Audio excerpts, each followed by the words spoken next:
امتداد لحظه ها پر از یه حس مبهمه، یه آدمک یه بینشون که بی نیاز و بی غمه. فضای تاریک دلم در انتظار روزنه، حالا که زندونی شده همون دلی که با منه. من اومدم یه بار دیگه ازتون بخوام به خاطر من و بچه‌م هم که شده به محمود رحم کنید.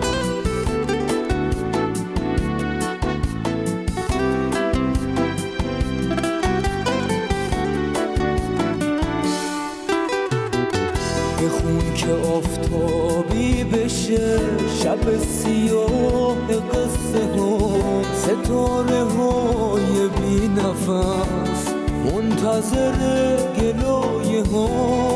اعتبار خاطره به یاد دل سپردگی، میام به سمت بودنت میشم غزل به سادگی.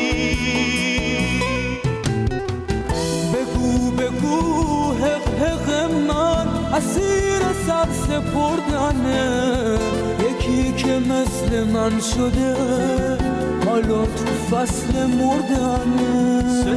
صداست وقتی بیاد نفس واسه رها شدن، حواس به یاد تو اسیر قصه ها شدن.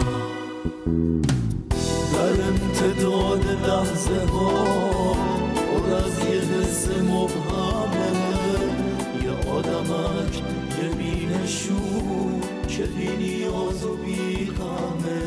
فضای تاریک دلم